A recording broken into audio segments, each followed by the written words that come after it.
Olá, amados irmãos em Cristo. Na semana passada nós iniciamos o estudo da primeira carta de Pedro. Muitos não conseguiram acessar o estudo bíblico na semana passada por algumas dificuldades técnicas que algumas pessoas relataram. Por isso eu tomei a iniciativa de gravar resumidamente o estudo da semana passada, para que aqueles que não puderam acompanhar possam acompanhar agora nesse momento e, se possível, esta semana acompanhar ao vivo na quarta-feira, às 20 horas, o nosso segundo estudo. Sendo assim, ninguém estaria pegando nada pela metade ou começando atrasado. Então, eu vou começar aqui o compartilhamento da tela de hoje para o nosso estudo da primeira carta de Pedro. Muito bem. A primeira carta de Pedro é uma chamada carta universal, ou seja, as cartas universais, elas não são endereçadas para um público em específico, como, por exemplo, Coríntios, que é destinado para a igreja de Corinto, mas ela é, de modo geral, para todas as igrejas cristãs, sem nenhuma em específico. As cartas universais são denominadas pelo autor. O nome de quem escreveu é o nome da carta. Por exemplo, Pedro foi escrita por Pedro. João, 1 João, 2 João, por João. As cartas de Paulo não acontece isso. Paulo, ele coloca o nome da carta, a mesma carta do destinatário. Por exemplo, Filipenses. Ganha o nome de Filipenses porque ele escreveu para a igreja de Filipos. 1 Pedro é chamada de Carta da Esperança. Um nome bonito, nós vamos entender por quê. Os temas principais da carta de 1 Pedro, eles aparecem aí no primeiro trecho que você pode conferir na Bíblia. Leia o capítulo 1, versículo 3 ao 12. E você vai perceber que ali aparecem esses três temas que estão aí embaixo. A esperança, no versículo 3. A provação no tempo presente, no versículo 6. E a perseverança para a salvação, está lá no versículo 9. 1 Pedro foi escrito num contexto de sofrimento, onde a igreja era perseguida e, por isso, tratar desses temas, esperança, aprovação no meio da dificuldade e a perseverança na fé, eram temas importantes. Quem é o autor de 1 Pedro? Como eu disse, o autor de 1 Pedro é o apóstolo Pedro. Vamos conhecer um pouco melhor. Pedro, apóstolo de Jesus, ele já se identifica no versículo 1. Qual a diferença de um apóstolo e de um discípulo? Discípulo é todo e qualquer seguidor de Jesus. Todos nós somos discípulos de Jesus. Apóstolo significa enviado. Apóstolo é aquele que recebeu um chamado e foi enviado para pregar a palavra. No caso, os 12 apóstolos de Jesus, que Jesus chamou, preparou e depois enviou. E no caso hoje também a gente poderia entender os próprios pastores como sendo apóstolos de Jesus. Mas note que para ser um apóstolo a gente também precisa ser um discípulo, né? Um seguidor de Jesus. Então, apóstolo significa literalmente enviado. Lá no capítulo 5, versículo 12, nós somos informados de que Silvano ajudou Pedro a escrever esta carta.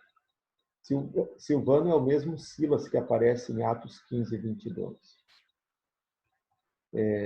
Não fica claro se Silvano ele escreveu, ajudou a escrever, literalmente, redigir, ou se ele ajudou no sentido de que ele foi quem distribuiu a carta. Mas é muito provável que Silvano tenha sido uma espécie de secretário de Pedro, tipo um revisor de texto, né? Pedro era um homem que tinha uma personalidade forte, mas ele tinha uma vida simples e, portanto, deveria escrever de modo muito simples. De maneira que Silvano é possível que tenha ajudado ele na revisão do texto. Pedro foi testemunha dos sofrimentos de Cristo. Coloquei essa imagem aí, porque ela nos lembra Pedro negando Jesus, na história da paixão de Cristo, né? Então, Pedro é aquele que acompanhou, que viu, a gente chama isso de testemunha ocular. O nome de Pedro originalmente era Simão, e quem mudou o nome de Pedro, de Simão para Pedro, foi o próprio Jesus. Pedro, em grego, significa pedra. E às vezes ele também é chamado de Cefas. Cefas é o seu nome em aramaico. Você pode conferir lá em João 1,42, o momento em que Jesus, depois do seu batismo, muda o nome de Simão para Pedro. Essa questão de mudar o nome também tem um significado espiritual muito profundo, assim, interessante, né? Mudar o nome significa, a partir de agora, também eu mudo. E nós, no batismo, também mudamos o nosso nome.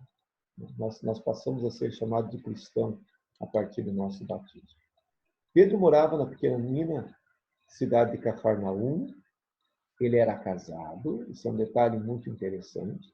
Há pessoas que negam que Pedro tenha casado, mas Pedro, de fato, ele tinha uma esposa. O Evangelho fala que Jesus curou a sogra de Pedro. E em 1 Coríntios 9, versículo 5, somos informados que a mulher de Pedro o acompanhava no seu trabalho apostólico.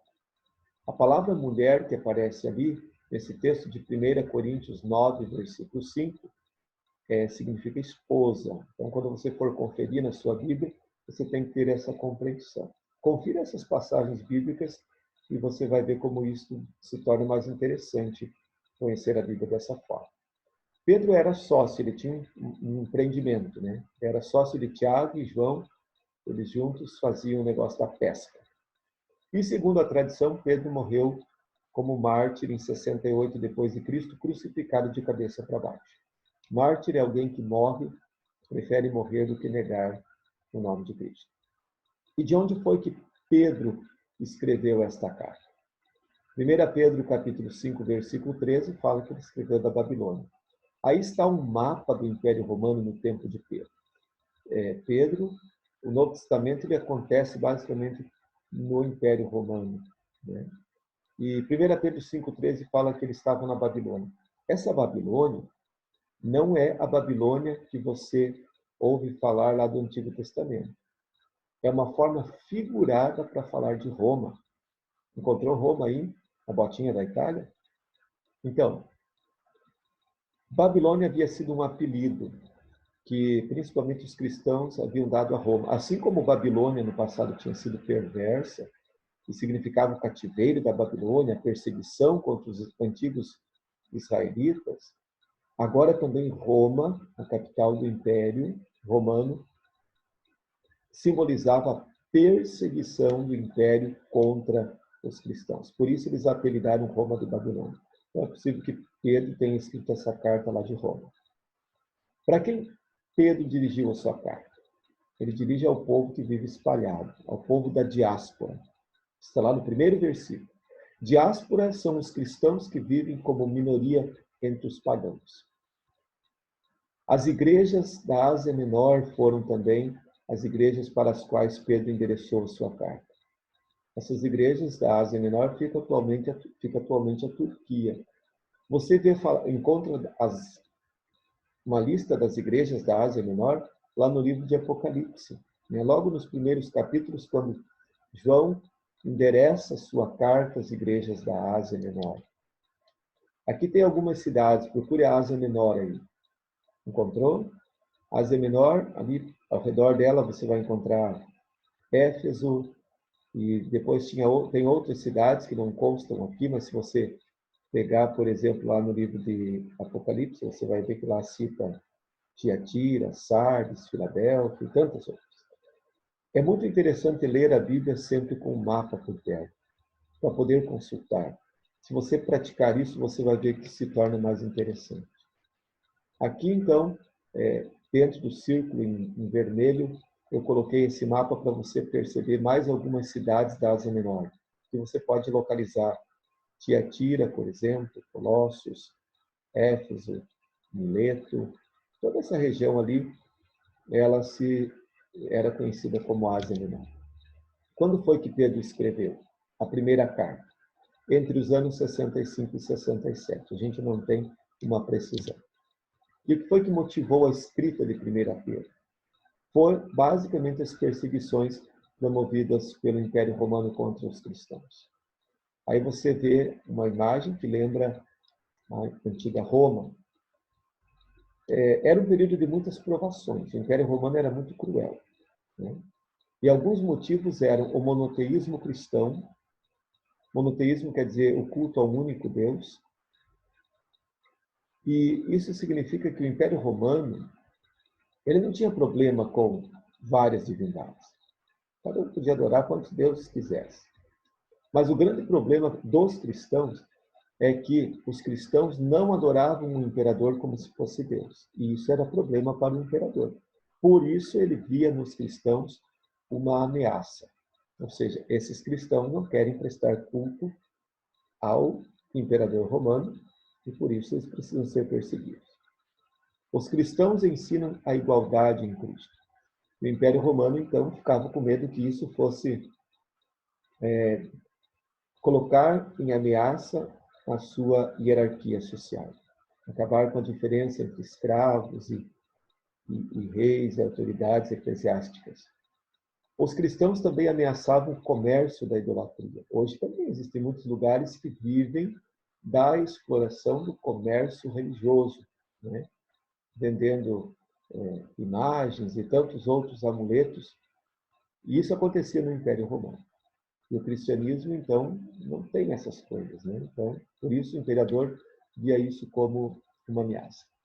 Aqui tem um exemplo desse homem, imperador, Nero. 64 depois de Cristo foi uma das mais terríveis perseguições contra os cristãos por parte de Nero, que era imperador romano. Ele foi imperador entre 54 e 68 depois de Cristo. Nero era muito cruel. Até hoje as pessoas colocam o nome do cachorro bravo de Nero, né? Porque Nero era realmente muito bravo e muito cruel. E Nero mandou incendiar a cidade de Roma e colocou a culpa nos cristãos. Ele queria modernizar a cidade. Então, ele achou um jeito, ele era muito perverso. Ele mandou criminosamente incendiar a cidade, depois colocou a culpa nos cristãos para que todos sentissem ódio dos cristãos e aumentasse ainda mais a perseguição. Nero mandava queimar os cristãos. Mandava soltá-los no meio da arena e soltava os leões para que devorassem, estraçalhassem os cristãos ali na frente de toda a arquibancada, de toda a plateia. Então a igreja passava por uma severa provação, a igreja cristã. E aí você pode conferir essas duas passagens, 1 Pedro 4:12 e 1 Pedro 5:8 e 9. Aí você vai entender melhor as palavras que Pedro escreveu ali. O contexto era esse, de perseguição. Hoje também existe perseguição religiosa. Mais de 100 milhões de cristãos no mundo são perseguidos por causa da sua fé. Em alguns lugares são mortos também por isso. No Brasil, nós vivemos uma séria perseguição ideológica. Você já observou como crescem as críticas e o ódio que as pessoas incitam contra os cristãos por causa de ideologias que vão contra a palavra de Deus? Pense um pouquinho sobre isso. Bom, você pode conferir também na sua Bíblia a relação que existe entre o credo apostólico e 1 Pedro. Confira cada um desses versículos que estão listados aí e procure se lembrar de um ensinamento desse versículo que está contido dentro de alguma frase do credo apostólico. Fica isso aí como tarefa, como exercício para você fazer. 1 Pedro e a Igreja de Cristo. 1 Pedro faz questão de dizer que a igreja é uma obra de Deus. Nós fomos chamados para ser igreja. E fomos chamados com uma finalidade. Segundo 1 Pedro 2,9 vai dizer, a fim de proclamar as virtudes. Cristo nos torna igreja, Deus nos torna igreja em Cristo, com a finalidade de testemunhar no mundo. Pedro vai falar também da pedra fundamental. Essa imagem sugere o que seria uma pedra fundamental, né? A pedra que segura as outras paredes. E ali ele coloca nessa ilustração Jesus Cristo. Então Pedro vai falar, Jesus Cristo é a pedra fundamental. É a pedra sobre a qual a igreja está edificada. Então a igreja não está edificada sobre um homem, não está edificada sobre um apóstolo que seja, ou sobre qualquer autoridade eclesiástica. O fundamento da igreja é Jesus Cristo. A conclusão, portanto, a primeira carta de Pedro nos dá uma compreensão plena e satisfatória de quem Deus é e do que está fazendo pelo seu povo. De uma forma resumida, esse foi o estudo da semana passada. Você que não acompanhou, pode rever com calma esse resumo que eu enviei agora. E você está convidado também a participar do estudo bíblico nesta quarta-feira, às 20 horas, aqui pela internet. No grupo do estudo bíblico, a gente envia o link amanhã e você pode entrar e acompanhar o segundo estudo que nós faremos amanhã de noite. Então, fiquem na paz, um grande abraço. Deus abençoe a todos.